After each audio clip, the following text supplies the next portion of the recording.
Hey kids, do you like drugs? Do you like broken white bitches? Do you like sociopathic white bitches on drugs? Well, if you answered yes to any of these, I have the anime for you. Class of '09 is a simulation anime game about the sociopathic teenager Nichole and her broken life. Nichole's mom has had 8 ex-husbands, which has caused Nichole to move around the coastal mid-Atlantic constantly throughout her life. Her brother's a 26-year-old pedophile gamer, and her mom is a drug-addicted whore. Nichole starts out as a junior, however the main focus is on senior year. Nichole is not only a sociopath, but a pessimistic, misogynistic, moralist bitch who verbally abuses everyone. Now, I couldn't talk about this without Jecka. In the original game, you have 3 starting paths. 1. Skip class. 2. Humor the tour by the stoner bad religion fan. Or 3. Go to class. In every single one of these routes, you befriend the wealthy drug-addicted slut who goes by Jecka. Jecka is usually seen with Nichole, however, there are some classes where she's not with her. Jecka is the main side character. She's a very interesting character, however, we do not learn much about her until the 3rd game, which is centered around her. Now, at the time of recording this, the 3rd game is coming out later today. However, I'm not waiting for that. All we really know about the first 2 games is that she sleeps with guys on the first date, she has herpes because of all the guys and girls she's kissed, but she's not lesbian. She dresses preppy because her mom works at a clothing brand, and she loves drugs and fucking hates life. She's just mean, she's not sociopathic. It's no secret that this anime has some pretty fucked up staff. 3 of the male teachers are Bobo. Fuck it, they're just pedophiles. These consist of Coach Colby, the gym teacher, the counselor who doesn't even have a fucking name, and Mr. Berlanday. There's 3 other male staff included Mr. Cat, who's a crack addict, he later turns out to be a pedophile, Mr. Lore, the art teacher, who gets cheated on by the UPS driver, and Mr. White, the white nationalist. There's only 1 female teacher, who is your typical liberal and secret racist, and of course, Principal Lin. Now, in this anime, we don't even see a full classroom of kids. In fact, we only get to meet 8 kids other than Nichole or Jecka. Starting with the females, there's my 3rd favorite character, Emily, who is dubbed by Nichole as Avril Lavigne if she never got famous. She is a violent alt girl who takes antipsychotic medication. Then there's Kelly. She is pretty fucking normal and a very bland character. Then Ari. She is an emotional wreck who's also in the closet. Also, in some paths, you end up dating her. Then there's 2 characters which have almost no importance, Karen the geek and Megan the arrogant bitch. Now, with the male students, they all fucking suck. A lot of them are depicted as dumb or just bozos who try to be cool. To say the least, I wouldn't smoke with any of them. There's Jeffrey, the anime geek, Crispin, the retarded motherfucker, Hunter, the normal guy, and then the worst person on the whole fucking list, a literal rapist, Kyler. Kyler is an arrogant dickhead who doesn't believe in the Holocaust, doesn't believe Coach Colby did anything wrong, likes John McCain, holy fucking shit, is racist, pretty misogynistic, and raped an unconscious girl. Besides Jeffrey and Megan, all are willing to do drugs. Since there are 3 games in this anime franchise, I will be briefly explaining each one. Well, actually, I'll be explaining the flip-up in full detail. The original anime game is pretty much just a normal simulator game with a really fucked up twist. There's 14 endings and many different ways to reach those paths. However, it comes at the expense of a well-rounded story. This game is much more comedic and less serious. So because of that, I would recommend this game first, as it's a lighter introduction into a rather fucked up world. The re-up is a more in-depth version of the original game. It's less focused on being a simulator game, only having half the paths. It is more of a story game where you can decide very sparsely. Personally, I would recommend getting the bundle of this and the first game on Steam. I personally prefer this game more, it's more refined and more in-depth. Forgot to mention that the re-up only focuses on the senior year. Now, this is an in-depth review of the flip side, so I would recommend skipping to the end if you just want my ending review. Now, without further ado, there's 2 options. Option 1 takes place post-graduation. It starts with Jecka's parents getting divorced. We learn Jecka's dad is chill until he's not. Then he's pretty fucking violent. She tries getting a job in the middle of the 2009 recession, or she's going to get kicked out. Then there's 2 options because you run into Jeffrey at the mall. You either tell him to fuck off or accept the $200 to step on him at Starbucks. If you pick option A, because that's the fucking most rational one, she becomes a waiter at a bar with Emily. Nichole tells Jecka that her dad wants to fuck her. Then she gets a job at a dying FYE after she gets fired. Emily dates Jecka's dad, so Emily is Jecka's new stepmom. FYE's lines fail, so she cannot get paid, so Jecka and Kelly go to the FYE sex shop, and guess who fucking works there? The counselor works there. They hop on the metro with Nichole to go to the City of Crystals. They find the FYE illegal porn warehouse, and guess who works there? The counselor! He shoots Kelly to death, and then the FBI siege the building and kill the counselor. Then they send Jecka to Afghanistan to be in the Islamic human trafficking trade. Option 1B gets her fired for being constantly late. Then she goes to the mall with Nichole to try finding a new job. However, she goes back to having guys pay her to be stepped on. She starts to earn solid bank, and Nichole's suspicious, and Jecka cracks. She admits that she steps on losers for hundreds of dollars. Nichole is 100% on board with the idea. So then you reach another path. Option 1BA.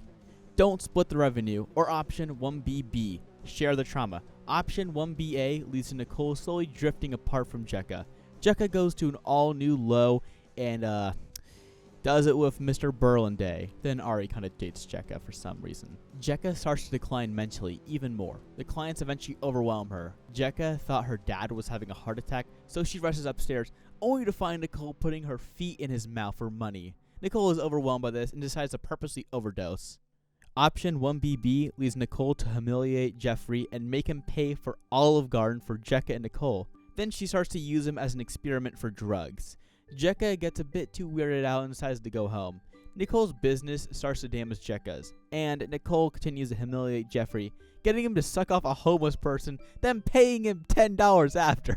Nichole decides to get bold and buys 3 bottles of rum without a fake ID. Nichole makes Jeffrey take Ambien, Xanax, and her rum. Jecka rushes into Jeffrey's room to tell Nichole that this is way too far, but she finds Jeffrey dead on the floor. Nichole and Jecka are both in too deep, and Nichole talks her out of calling 911, which it kind of makes sense too, but it also would fuck them over a lot. This ends up leading to Jecka realize that Nichole was right not to call, and I think both of them quit. Option 2 starts at junior year with Nichole and Jecka smoking together. The school tries to ban bullying, which, of fucking course, doesn't work. Jecka and Nichole comment on how Jeffrey's fantasy anime girls look so fucking lewd at 13. Then Mr. Katz asks Jecka out on a date. She can either go out on a date or go to a concert with Nichole. In option 2A, you go on a date with Mr. Katz at Olive Garden. She goes on a normal date, and her grades go up in AP history, so her dad's not mad. Then she goes on a few more dates. To get more secretive, they go to Georgetown. Oh yeah, this also takes place in Northern Virginia, I should mention that. Jecka goes to Miss Ames, the school therapist. In this path, you get put on honors roll and get lectured on how you must go to a good college by her dad, or else you're a worthless whore.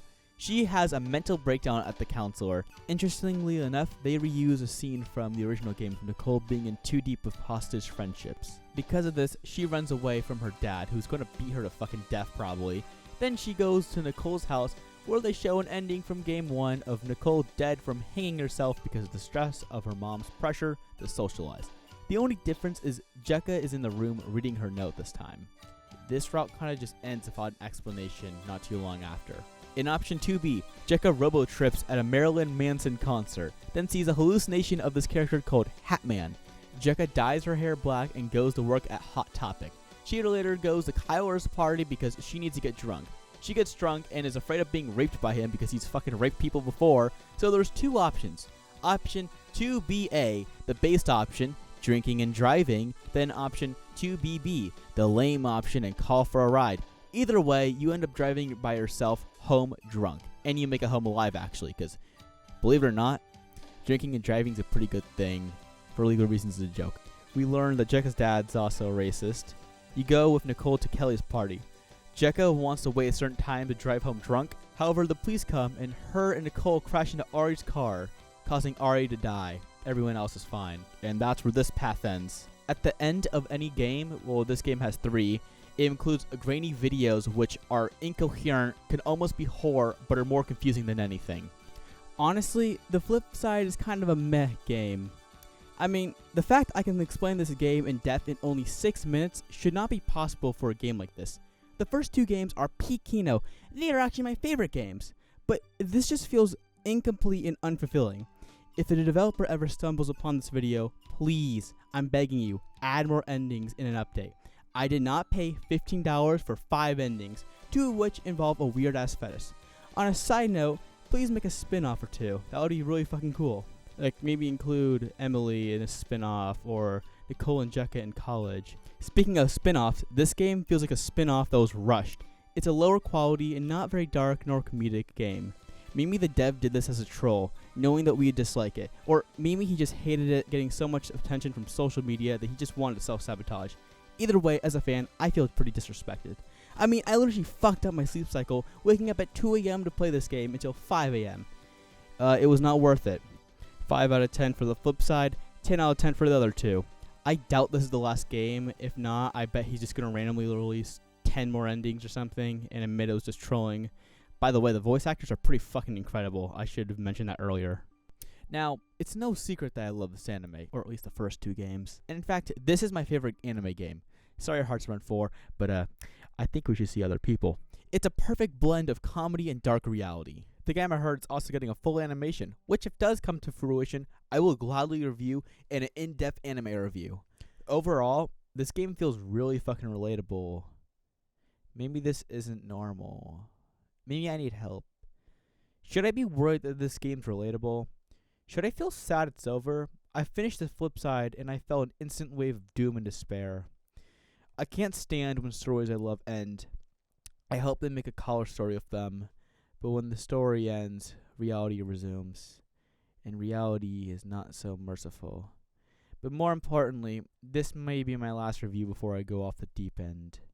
Maybe I already jumped, but I cannot tell. Maybe I've been down in a hole this whole time. I mean, I can't recall the last time I've been happy. I must have been a child then. But as a child, people called me emo. Maybe it was my music taste.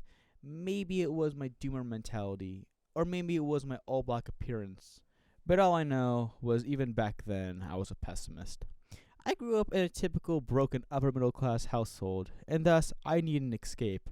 To escape from reality, I gradually became artistic, and as a coping mechanism, I imagined worlds different from ours. But even in my mind, I couldn't escape the world being chaotic. In the end, I tried to adapt to this cold, unforgiving, and unwelcoming world. However, I still never fit in. As I grew, I made other pessimistic friends. We laughed, we antagonized others, we were fucking dicks. It's why I learned to ruthlessly insult people and play mind games after all. But as they went on, they faded. When did my friends give up on me? Where did they all go? And where are they now? Was I abandoned, or did I leave them all alone?